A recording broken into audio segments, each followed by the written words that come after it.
Well, g'day curd nerds. G'day curd nerds. Well, g'day curd nerds. Well, g'day curd nerds. Well, g'day curd nerds. Well, g'day curd nerds.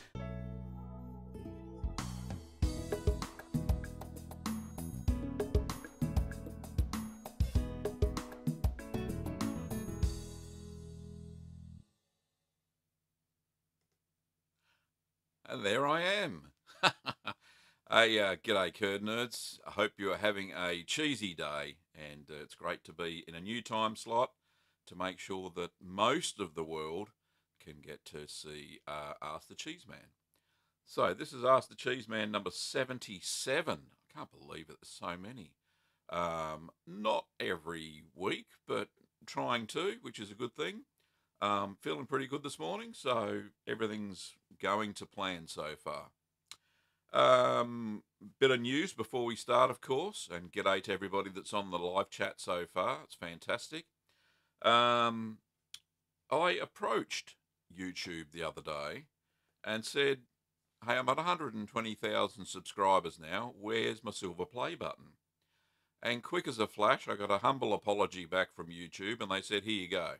So it's in the post, apparently. So that'll be good. I've got an interesting video concept for the unboxing, so that should be good fun. And of course, I wouldn't get one if it wasn't for all you guys and girls, or curd nerds and curdettes, for watching the show. So that's absolutely fantastic.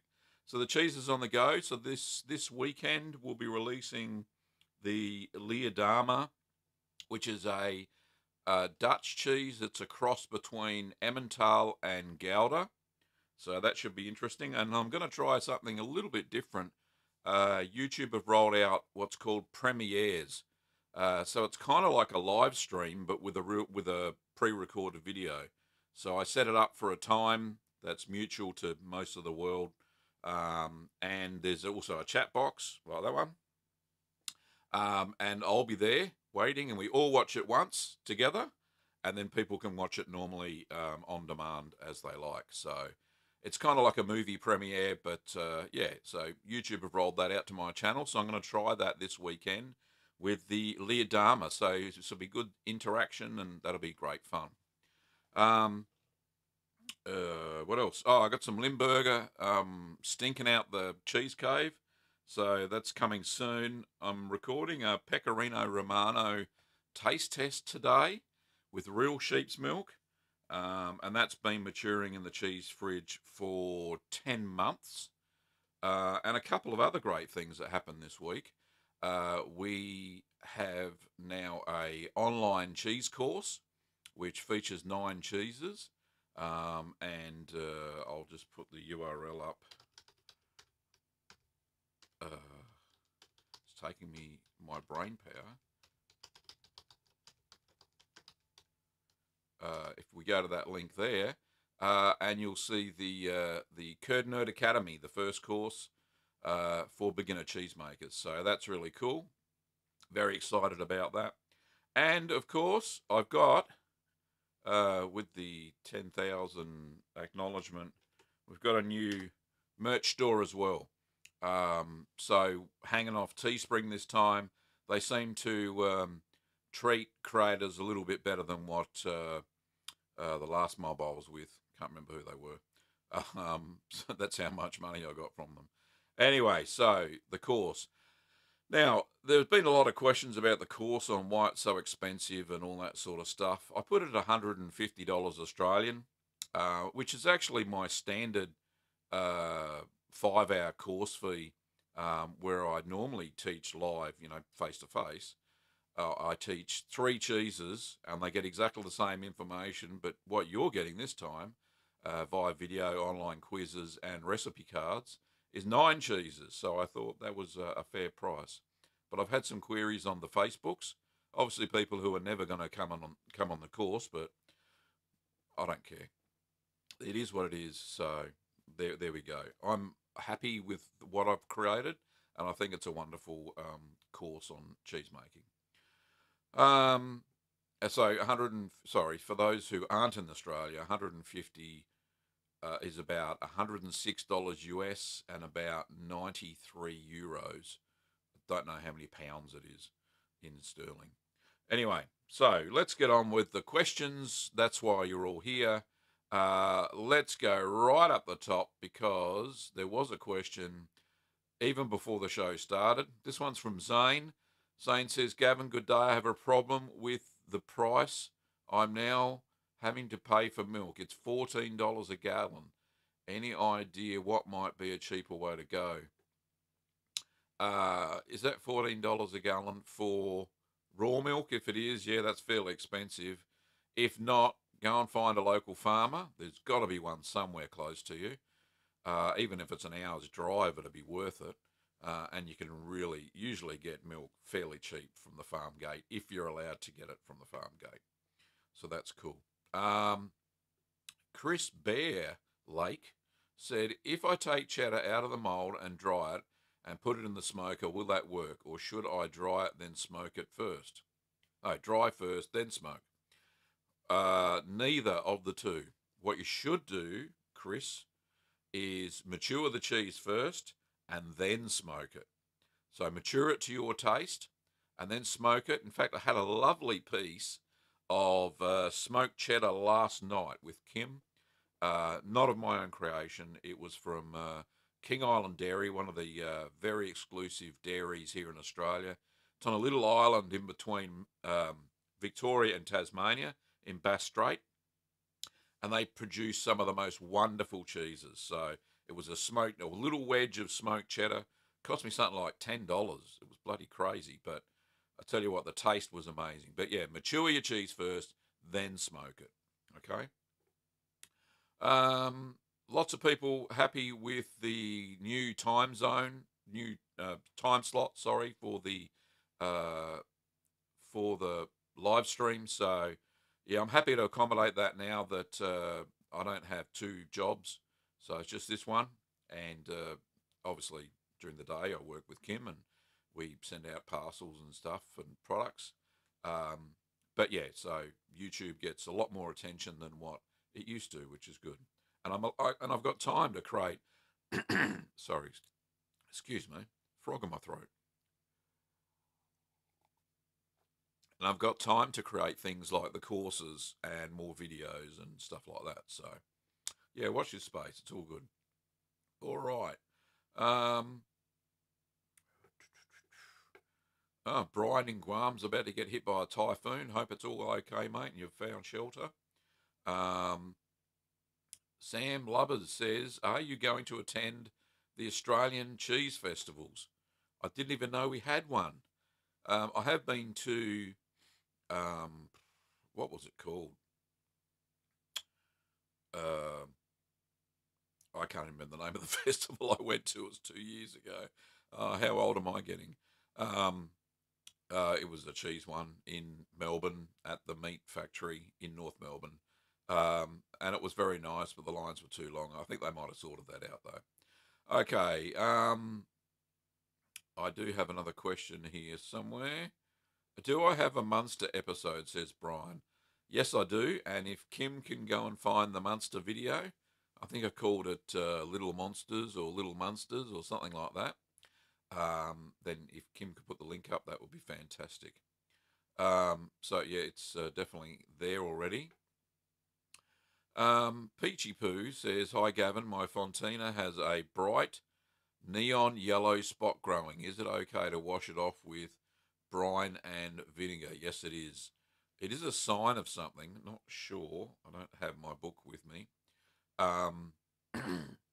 It is a type of mold, so you can, yeah, definitely wash it off with brine and vinegar, and that'll be fine. Do saga cheese. What the heck is that? I'll have to look. Okay. Everson says they're crackers about cheese. Very cool. Let me have a look. Where are we? Oh, Adam has a question. He says, I have a Bloomy Rind cheese that was great, but I wrapped in quarters, and in about a week it overripened and started to smell of ammonia. Is it ruined? Should I have put it in the freezer after wrapping? Okay. bloomy rind cheese should be wrapped whole. You cannot cut it into pieces because what happens is the paste in the middle goes so runny so fast. It's the blue mold that holds it all in place. So that's one tip. Yes, it does smell like ammonia when it is ripening too fast. So it needs to be in the kitchen fridge, not the freezer. So once you've wrapped it after that 10 days and you've got the fuzzy growth and stuff, then wrap it in your cheese wrap and then pop it into your normal kitchen fridge for about, usually it's between 3 and 4 weeks. You can tell when it's starting to get it soft in the middle. You just press the center and it'll go in. That's the best way to do it. I'm actually investigating another method of making camembert style cheeses with what's known as a stabilized paste. So instead of a mesophilic starter culture, you use a thermophilic starter culture, and that stops it from going extra runny just around the outside, which I've had some issues with when I don't mature it at a low enough temperature. Jack asks, "What's my favourite cheese?"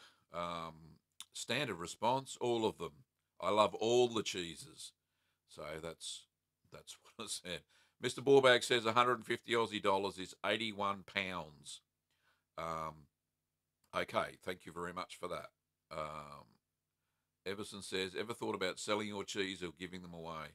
Yes, I do give them away to family and friends all the time. I can't sell it legally here in Australia unless I have a commercial kitchen that's been inspected by, I think it's Food Safe Victoria and Dairy Australia. And you've got your license and you've got to do a health plan and a whole bunch of other stuff that really I don't want to. I would rather make these videos, and I'd rather sell kits so people like you can make cheese in their own home as well. So I kind of the analogy that I use when people ask us what Kim and I do, instead of being, and because around the area that I live here, the gold rush back in 1850 in Victoria was massive. It was absolutely crazy. It like quadrupled the population of Victoria when the gold rush around Ballarat and Bendigo happened. Think of the actual miners themselves. Very rarely did any of them strike gold. However, when you sell kits, and when you're the hardware bloke selling the shovels and the picks and stuff like that, you have a monopoly on the business. So that's our niche, selling kits so people can make stuff in their own house. Not only cheese, but soap, candle making, bath bombs, all that sort of natural products, and that's what we tend to stick with. So good question, though. Here we go. Where have I got? I've missed something. Tiger Big O is the one. I'm looking to make some halloumi soon since it's a fresh cheese and it won't require me to age. I bought vegetarian rennet rather than calf rennet. Are the ratios different for how much to add? Well, seeing I don't use calf rennet either, and in my video I use single strength rennet, you should be right as rain. As long as it's around between IMCU, I don't know if that has it on the bottle, but it should have IMCU rating of between 200 and about 280. That's single strength rennet. So try that. And Kim, the Mold Festival, thank you for that, darling. So yeah, that's the strength of rennet, and you should be right with your halloumi, and it should turn out all good. Creolize Coaching. G'day all. When you search for Gouda, you are the third result on YouTube, and Camembert, you are the first. Couldn't find the taste test for Camembert. There is one for Camembert somewhere. It's called, oh, that's right, because I could change the name. Because technically and legally, I'm not supposed to call it Camembert because of the AOC rules in France. So what I called it was Little Bert. So if you look for Little Bert, as in Camembert, Little Bert, then you will find the taste test, and Kim might be able to find it as well. Okay. Christian says, what temperature is too low to age cheese? Freezing. freezing's too low. However, look, some cheeses will mature quite nicely at, say, 4 degrees Celsius, like Bel Paese. And then you do that in the kitchen fridge. In fact, Leodama, the one I'm making that I'm done, I've got somewhere on the shelf. It spent 2 weeks in the kitchen fridge and then some time outside of the kitchen fridge, 4 weeks at 18 degrees. So there are lots of cheeses you can make without having a cheese cave, which is set normally at 13 degrees for some semi-hard and hard cheeses. And Creolize Coaching says, congrats on my retirement. Can't wait to see more.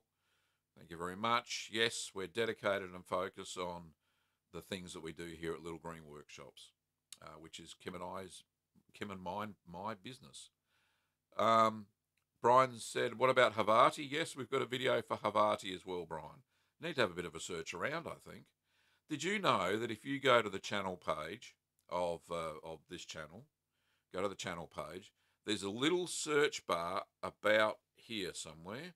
There's a little search thing, and you can search this channel. So you can put in keywords that you're looking for, and you'll find all the videos. I know there's hundreds of them now. So you can actually search on the channel for the words, the cheese words, and you'll get the video. So that's cool. Spartan Mexico says, do you do a Baby Bell-like cheese? I actually had search for Baby Bell molds, and silly me, they are, I've seen I saw a video on YouTube, as you do, and this was how Baby Bells were made. And the press itself, they're not processed cheese, it's real cheese. I've seen how it's made. And what they do, they had this whopping great big, massive, so you can't even see my arms, that's how big it is. Massive big square mold, and it's got all the small little tiny round indentations in it. So they put curd in it, and then they press it down, and out come the Baby Bells. So to get a Baby Bell mold, almost impossible. It's very similar to a cheddar-like consistency. Anyway, it looks like we've got a super chat here that I've missed, and I'm so sorry. Super chats are first. Tiger Big O, thank you so much for that £5 donation. That's like a fortune in Australian dollars. Says, even though I have yet to actually make cheese myself, your videos have been really inspirational. I am now a proud curd nerd thanks to you. Thank you so much. Really appreciate that super chat. Okay. Fatty Guy Ryle says, when you're letting rennet set, is the milk still being heated? No, the heat is turned off. So, for when you make cheese, and I don't know if I mustn't say it properly in the video, so that's probably why you got the question. So you heat the milk until it gets to the target temperature, which is just before you add the starter culture, usually, in most cheeses, right? Turn the heat off. Don't turn the heat off. Turn the heat off. And then you add your starter cultures. The milk will hold its temperature really well. Because it's semi-solid, it holds its temperature a lot better than, say, water would, right? So it'll lucky if it drops 0.5 degree Celsius. And then when you add the rennet, heat's not on either. Now, it's only after you've cut the curds, and it may say to increase the temperature if you're doing a cooked curds sort of recipe. But other than that, you may need to apply a little bit of heat after you've cut the curds and you're stirring to keep the temperature the same as what the target temperature should be. But that's the only time you have the heat on. Most of the time, the milk holds its own temperature, which is great.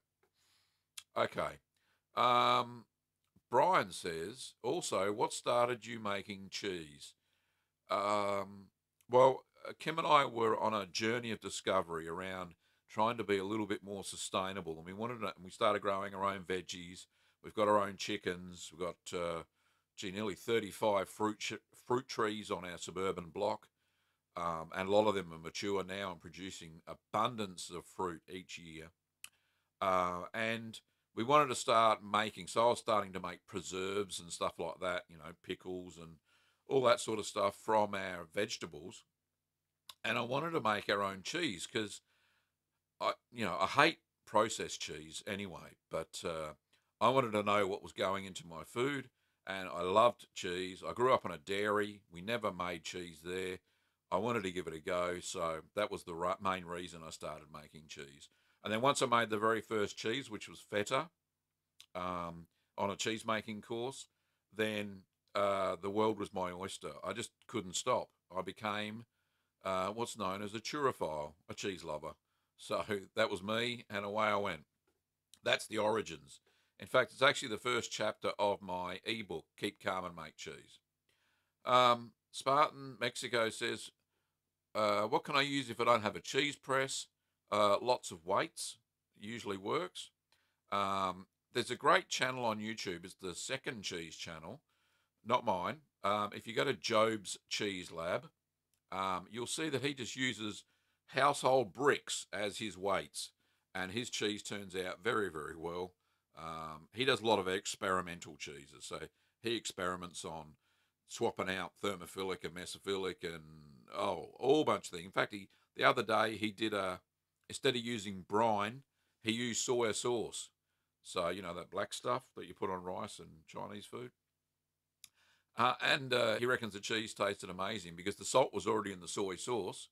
And yeah, he made a cheese and it looked really good. But yeah, check out Job's Cheese Lab. He uses bricks for pressing. In fact, if you go to the YouTube channel and search for homemade cheese presses, I did an entire video on cheese presses. In fact, I included that video in the course as well. Okay, Daddy Cheeseman. Yes, that's cool. Probably old enough to be people's grandfather. Grandfather, that's the one. Speaking of cheese presses, how can you judge the correct pressure when pressing the curds? Okay, it's all about area. Um, I use a 50-pound spring, and when it's fully closed, I have to apply 50 pounds or 22.5 kilograms of pressure to close it. The width of my follower is 16 centimeters. So do a rough calculation on pressure.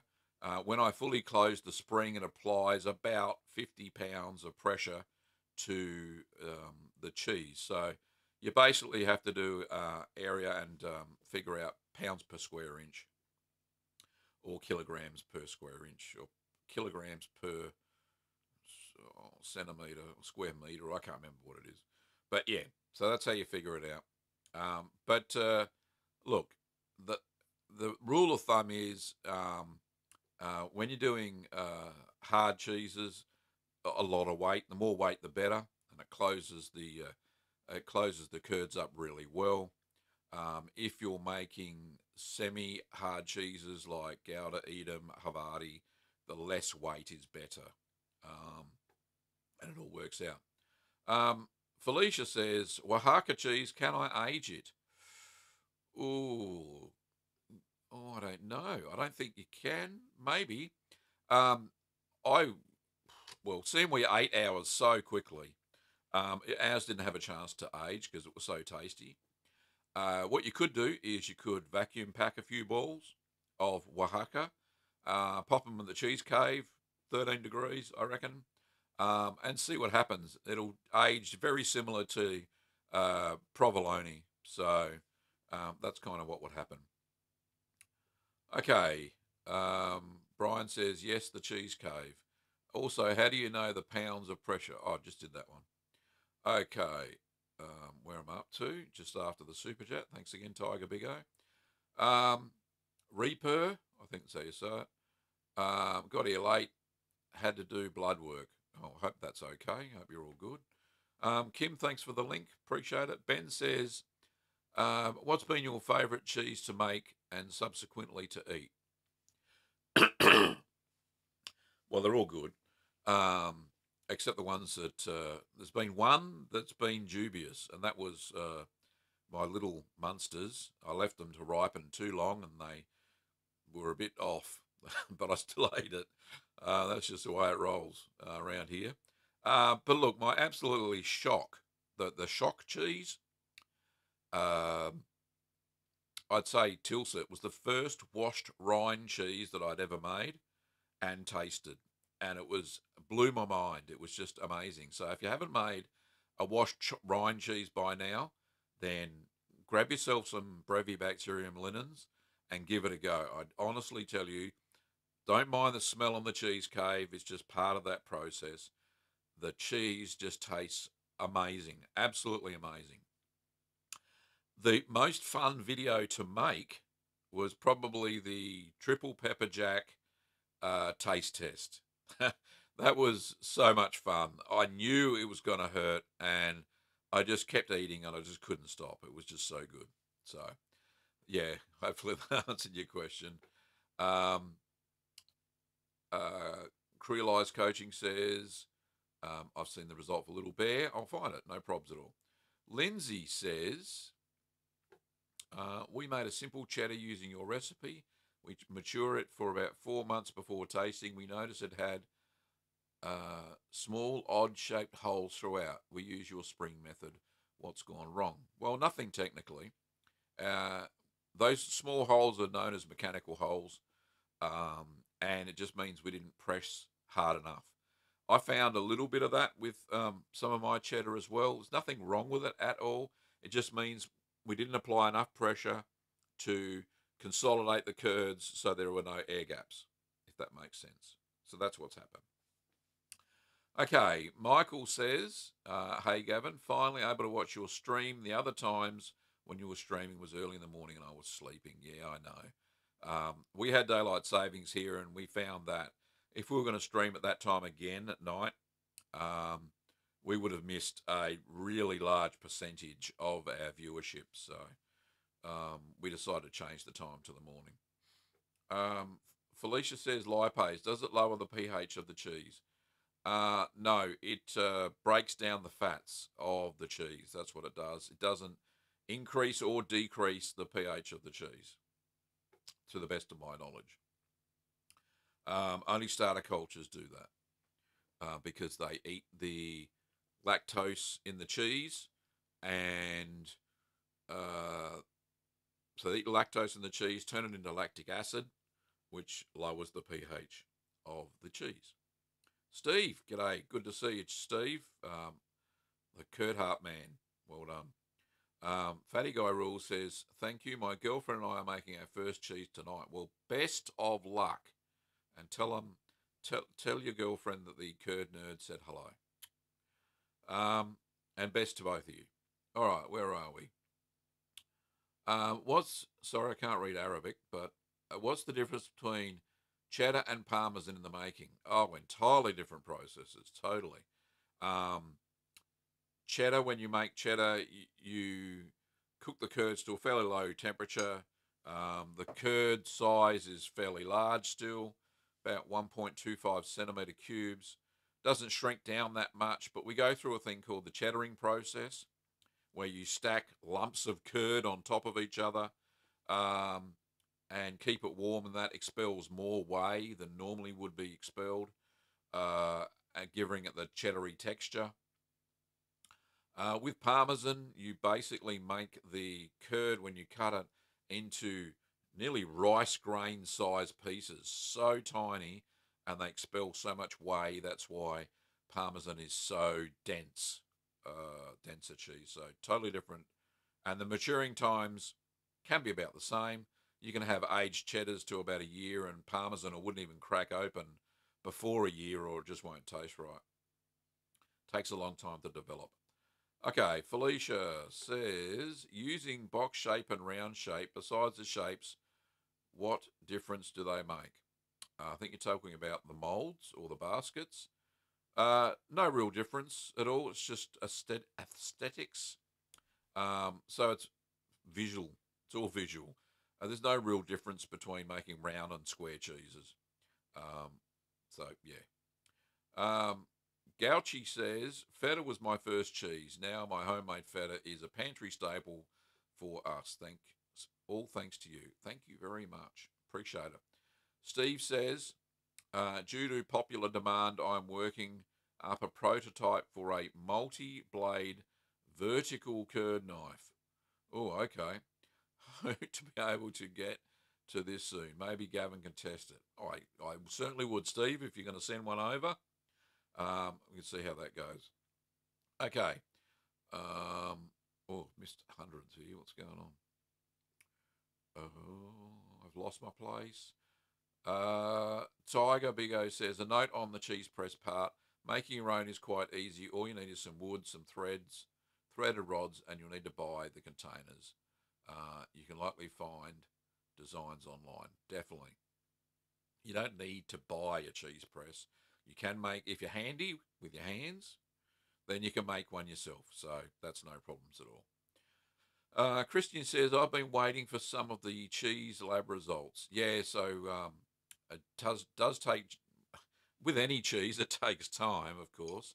And yeah, Job's channel's really good. It's starting to pick up in video quality as well. I think he's really enjoying himself. So I do like to promote Job's Cheese Lab. I think it's a great little channel that does things a little bit different than mine does. So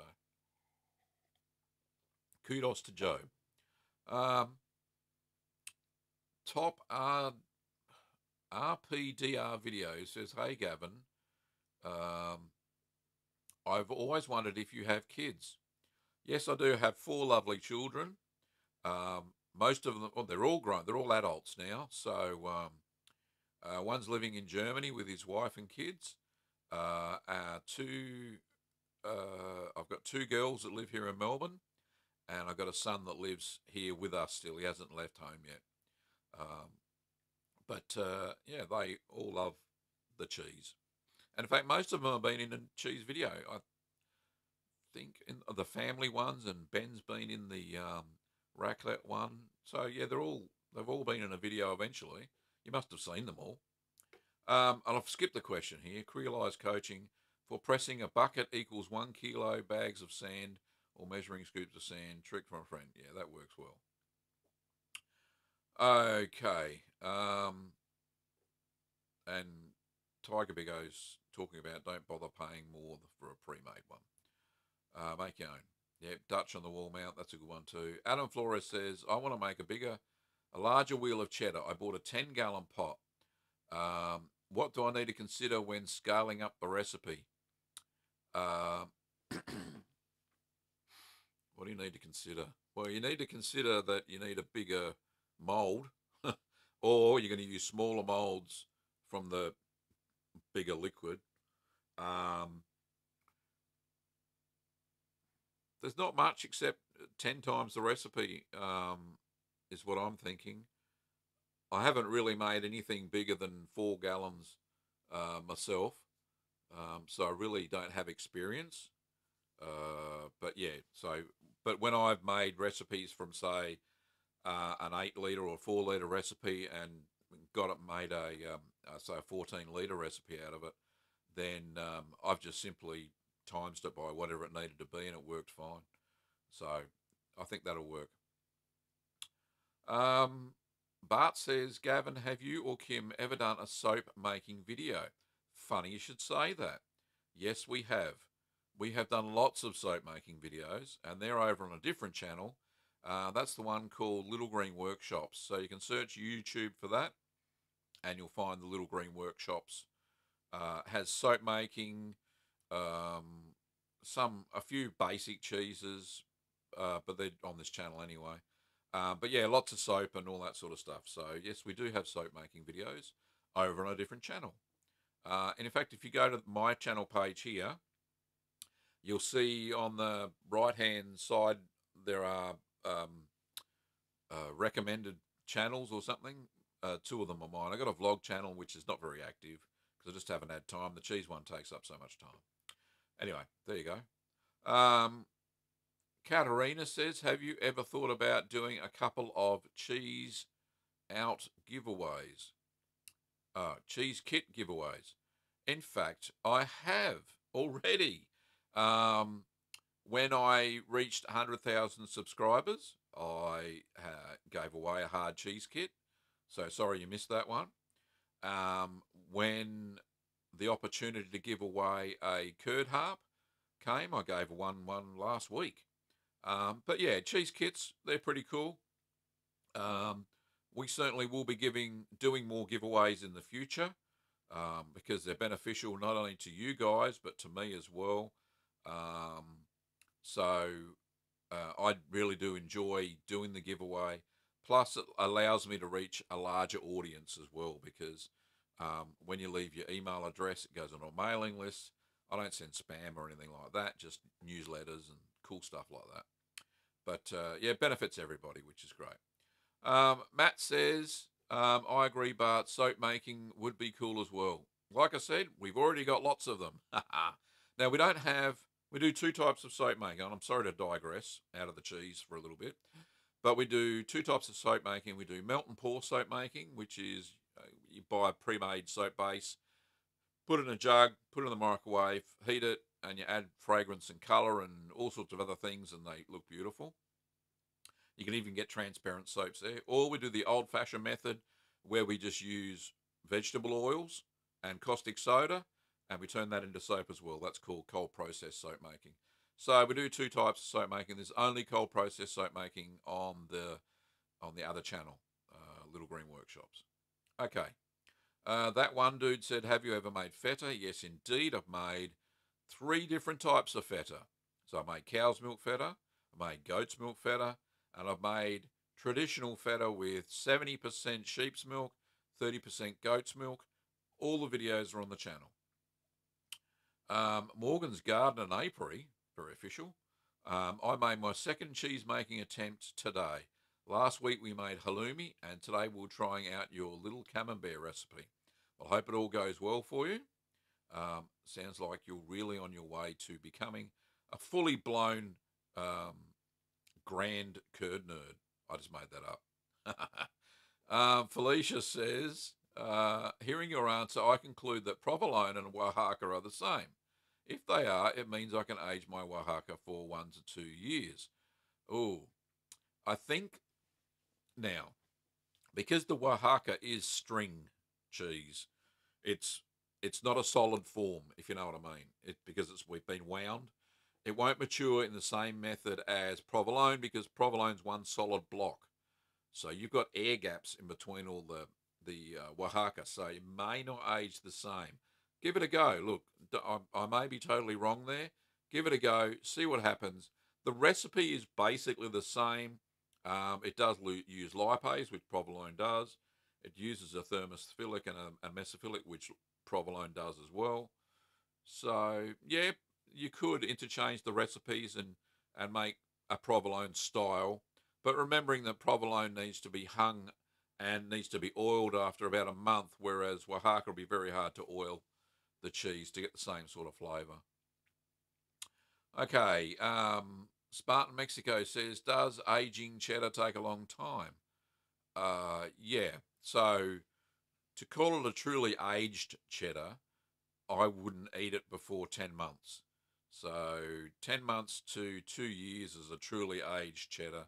Vintage is more towards the 2-year side, and a matured cheddar is mainly around about the 1-year mark. 6 months is usually tasty, but a lot of the factory cheddars are now usually only 3 months old, so you won't get the full flavour. They don't taste like real cheddar. Anyway, Kim, thank you very much for putting these links up. I really do appreciate your production in the background there, love. And Kim's found the channel, and she's put the ones for the soap making videos. Thank you so much. And the good thing about what YouTube's done recently is the live chat, this one here. When you go back to this video later on, as it plays as a real video, not a real video, a on-demand video, then all the links, you can still click them, which is so cool. So it's really good that you put that there, honey. Matt McCoy says, I live in Canada. We only have homogenized 3.25 whole milk. Would my cheese fail? No, it will be perfectly fine. Your cheese will work. Just make sure you add the calcium chloride, as I specify in most of the recipes. That's more for pasteurization, but homogenization, it'll set a little bit weaker curd, so you may have to wait a little bit longer for the curd to set properly. So make sure you do a clean break test at the time that I specify, and if it's If it doesn't get a clean break, then wait another 10 to 15 minutes, check again. If it's not clean enough still, wait a little bit longer. The longer the time the rennet has to work on the casein structure of the milk, the firmer it becomes. So you can wait the extra time. It's not going to hurt the cheese at all. It's not a failure. So with that type of milk, pasteurised, homogenised, I always tend to leave it about 15 minutes longer than what my recipe normally says anyway, when I use it. Guliherm, I think that's how you say it, Guliherme, says, how the first cheese ever was made, Gavin. Cheese from Brazil. There's a rumour that goes around that cheese was just milk put into a bladder made from a goat's stomach, and as the person rode along on his horse and jiggled the milk around, it turned into cheese. But I don't believe that. It was actually purposely made, firstly in the Fertile Crescent, and then it migrated through to, and it was a basic lactic set. It was like Clabber. Clabber's a cheese that's made from raw milk that just sours, goes hard, and they strain it. So after about 3 days, it turns and goes. It forms curds and whey. You drain it, and you got what's known as clabber, and that's what they were serving up.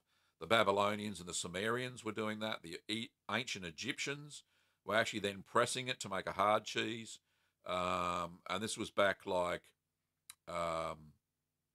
4000 BC. I think that's the earliest known cheese so far. And there were some cheeses that have been found in Europe as well, fairly early. I don't think it went from one place and then migrated to others. I think it may have been a discovery independent, through cultures that have domesticated ruminants, so like cows, sheep, and goats. So those cultures started at first. And firstly, they weren't lactose tolerant. They were all lactose intolerant, because as humans age, once we get weaned off the nipple, then our lactase in our stomach starts to go away. It doesn't get produced anymore. However, because we've been eating cheese for so long, many thousands of years now, we now have that lactase enzyme still produced in our stomach. Well, most of us do anyway. A certain percentage of the human race doesn't, who were never exposed to cheese for those many thousands of years. Anyway, so that's how the first cheese was made and what's going on. Cheese history for you. Kim has just said that we'll be adding many more online courses in the future for soap making, bath bombs, candles, natural cosmetics. Indeed, we will. In fact, we're starting to film this Sunday. I'm not sure what course. I think it might have been bath bombs or something like that. So that'll be cool. So they'll all be at that courses.littlegreenworkshops.com.au, including the cheese one that's there now. Okay. Felicia says, lipase breaks down the fat. What effect does it make to the milk and cheese? Can I use it for provolone and Oaxaca? Definitely, you need to. Well, you should. You don't need to. You should add it. If you're not using raw milk, then yeah, definitely add it. It basically increases the flavour. So as it breaks down fats, it's called lipolysis. Lipolysis, I think so. It breaks down the fats, so you get a different flavour, and it actually tastes a lot better. That's why. Thank you, Gavin. My name is Khalid, or Khalid. Oh, thank you very much. Gauchi said, when do you decide when it's appropriate to cut the curds with a whisk rather than a curd knife? When it says that the curd size needs to be less than a centimetre, which is all I can cut, anybody really, by hand or with a curd harp, then I use a whisk, because I know in the recipe they're cooking it. I look at the recipe and I'll check to see if they're cooking it to a higher temperature during that time, and then I'll use the balloon whisk and stab. In fact, the Leodama that I've made, the video that's going to be premiered this weekend, I use a balloon whisk to cut the curd in that as well. So yeah. Brian says, how do I make curds big enough for snacking, as in squeaky cheese? Brian, have I got a video for you? I've actually got a squeaky curd cheese curds, squeaky cheese curds video. And if Kim can find the link for that and pop it up so Brian can have a gander at that. Okay, Pablo says, what's the best cheese for a beginner? Love the vids. Thank you, Pablo. Oh, one of my lights just went off. Battery went flat. We'll still go. We keep going. Don't stop now. Yeah, so beginner cheese, I would start off with ricotta just to get the hang of it. Then maybe go to paneer and check out the cheese course, because it's got all the beginners' cheeses in a row, and you get better and better with each cheese you make. Greg says, I made my first mozzarella. My rennet says it's double strength. Should I use half amount? My curds and whey separated ultra fast. Yes, definitely. Double strength is about 400 IMCU. I use 200 IMCU. So, yeah, so cut back on the rennet by half. Nicholas, do you only cloth band in olive oil? No, you can cloth band using lard, which is pig fat. You can cloth band using coconut oil, but doesn't work out that well because it gets a lot of mold growth, as I discovered in my cheddar cheese video.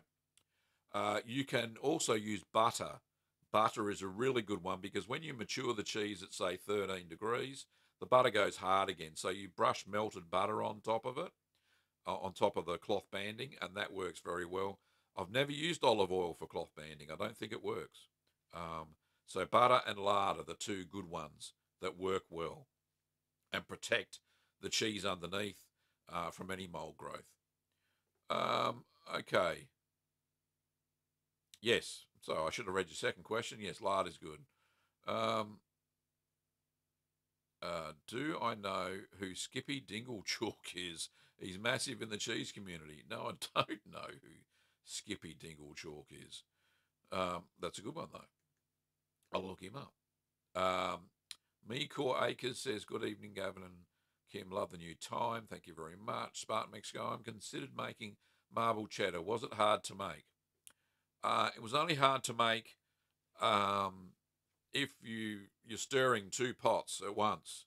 That was the hard bit. I was making essentially two smaller cheddar cheeses at the one time. So I just really had to make sure that I kept an eye on what the heck I was doing. So, yeah, that's the only difficult part. And Matt says he just subbed the Little Green Workshops. Thank you very much.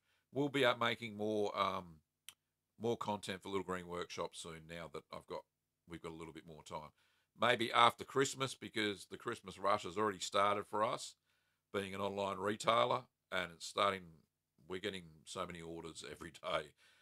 Kim and I are just managing to keep up at this stage. So, $50 super chat. Where did that come from? My goodness, Ian, thank you so much. I really appreciate it. And he said, thank you very much. Thank you so much for your videos. They are entertaining and informative. Thank you very much indeed. Okay, back to the questions. We've got, 12 minutes left. Okay. Valerie says, hi, Valerie. Hi, Gavin. Great to see you live here again. What's the reason to age raw cheese at least 2 months? Why a minimum of 2 months, do you know?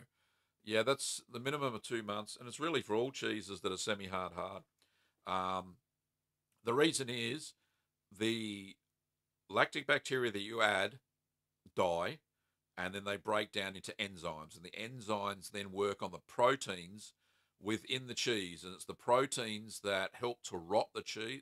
Those broken down proteins help with the rotting of the cheese, which forms the lovely cheesy flavors that we have. Anytime before that, the cheese may be bitter because that process hasn't happened. So that's basically the reason why the 2 months. Obviously, fresh cheeses you can eat straight away, but semi-hard to hard, mainly at least 2 months to get the flavour you're after. Meekor Acres said, my last cheddar had a slightly sour taste about it at a month old. How can I fix that with aging? Definitely. The longer you age it, the less sour it becomes and the less bitter it becomes as well. because it goes through protolysis. I think that's the word. And it needs to continue that. 1 month it hasn't even started or finished properly. Felicia says, can I put lipase in my provolone? Yes, you can. It increases the flavour profile, especially with if you're using pasteurised and homogenised milk. Definitely add in lipase because it's killed off during the pasteurisation process. If you're using raw milk, you probably won't need to add it at all. So that's cool. Kevin says, hi, Gavin. Hi, Kevin. AJ Sparks says, I just wanted to say I love your videos on making cheese. Keep up the wonderful work. No problems at all. Kevin says, I'm an official Swiss cheese maker. Congratulations. I wish I was an official Swiss cheese maker.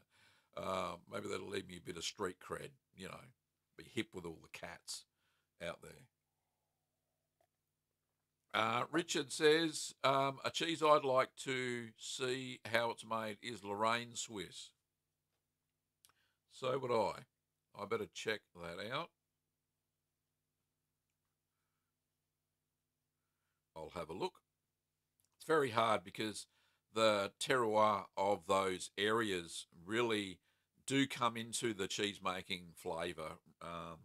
So the environment, what the cows eat on those lush meadows up in the Alps, it's very hard to replicate those cheese using store-bought milk, unfortunately. Adam says, really enjoy the videos. Is it possible to swap goat's milk in place of cow's milk for, say, a cheddar or Gouda type? Yes, indeed, you can. Just reduce the rennet by about 10%, but still add calcium chloride. It's a lot fatter, so it's got a lot more body to it. So add a little bit less rennet, and it'll work fine. So I've swapped out many times goat for cow. Sorry, I've swapped out goat's milk for cow's milk many times in some of my videos, as you'll see. Kevin says, give it a try. I will indeed. Matt says, hello, Gavin. Just started making cheese from your videos about 6 weeks ago. I've made about 10 batches so far. What are the tips to get a better melting Monterey Jack? Yeah, the Monterey Jack that I make seems to be a little bit too crumbly.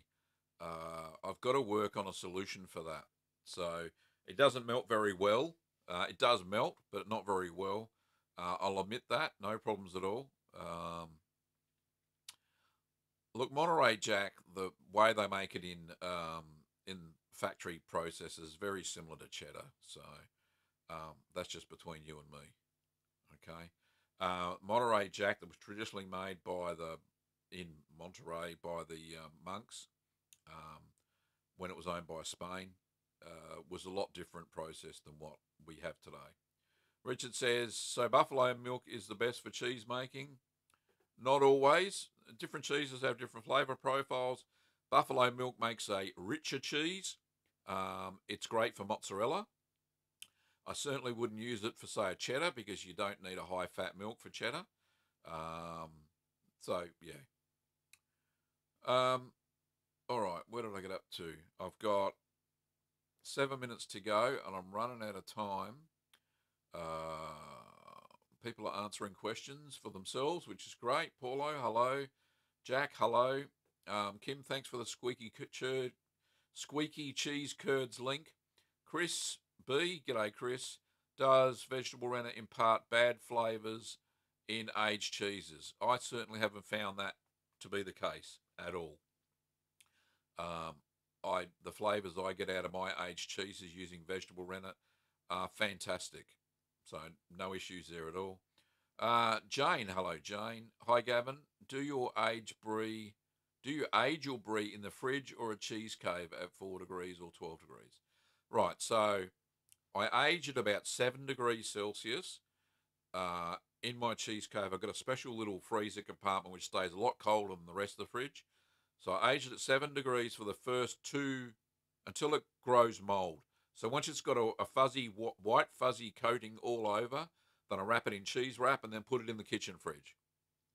That slows down the breakdown of the of the proteins in the cheese by the Penicillium candidum and stops it from going runny and smelling really bad. So pop it in the fridge after it's got fuzz all over it. Spartan Mexican says, have you ever made mascarpone? If not, please do. Done it already. Should be on the channel. Aidan says, how does one smoke cheese? Yes, you smoke it after the cheese is matured and you cold smoke it. Don't hot smoke cheese, it melts. Kim's put a reminder out there, don't forget clocks change again this weekend for everybody else, which means Europe can join us next Wednesday. More suitable time, UK, it'll be 10:30 p.m., which is good news as well. Christian says, I haven't made saga cheese. I've just put a note down. No, I haven't, but I'm going to investigate. Creolised Coaching says, I'm surprised the coconut oil gave mold. Raw coconut contains acids known to be antifungal agents. Did you use raw or processed? I still won't use it because it goes rancid very fast. Yeah, look, I think it was a bit of a mistake on my part. It was processed coconut oil. It was refined. So I think those antifungal agents weren't not present at all.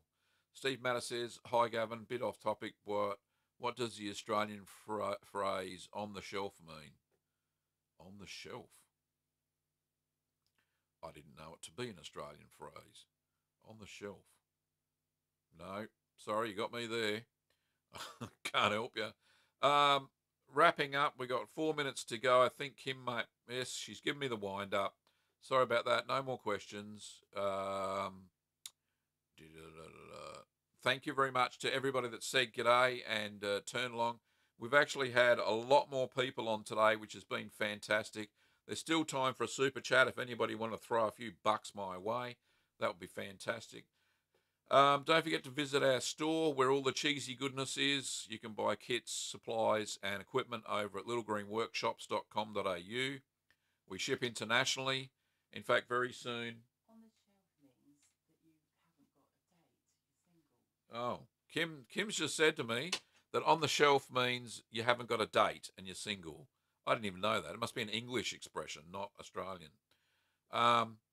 So yeah, sorry, we ship all over the world. Very soon, I'm trying to hook up at the moment DHL Express worldwide, so that anything we send, it's a little bit higher price, but anything we send gets to you in 3 days, anywhere in the world. Apparently, this is their promise to me. So I'm trying to get that hooked up now. So that's a shipping option. And Kim has put the support link, patreon.com. Thank you very much, Matt. Appreciate the super chat. And where was I up to? Patreon. And don't forget YouTube memberships as well. There's a join button somewhere down here. Down there somewhere. And that's $4.99 US a month. And you get a whole bunch of cool perks. On the shelf probably means you're buying from the shop. Thanks, Matt. I think Kim cleared that up for me. And, of course, new merch store. I put the link up before. Teespring /store/Cheeseman TV. And apparently, YouTube are going to start putting my merch under my videos now. So that'll be cool. I'm going to design this one as well. I bought this one from somewhere else. I'm going to change the design slightly for copyright reasons. So we'll see something very similar to that. Blessed are the cheesemakers. And the Keep Calm and Make Cheese one I'm going to design as well. So those two designs are coming. I'm not very good with Photoshop, but I'm doing my best. So that's cool. And I think, is that it? That's all the links, and that's all we've got time for. Thank you so much. I really appreciate your time. Without all your questions, we wouldn't have a show, basically. So I really do appreciate everybody turning up week after week to Ask the Cheeseman. It's a great little community. I really am enjoying my time, and that's all very cool. Thank you, Curd Nerds. We'll see you next time. Look out for the Leodama video. I'm doing it as a premiere over the weekend just to try that out. So it'll have chat and all that good stuff. I'll be in the chat. I don't know if Kim will be, because I think it'll be in the middle of the night sometime for us. I want to capture everybody, so it'll probably be a time like this, so it'll be good. So we'll do a premiere of the Leodama video. All right, see you next week, Curd Nerds. Be there or be cheesy. See you later. Well, g'day, curd nerds. G'day, curd nerds. Well, g'day, curd nerds. Well, g'day, curd nerds. Well, g'day, curd nerds. Well, g'day, curd nerds.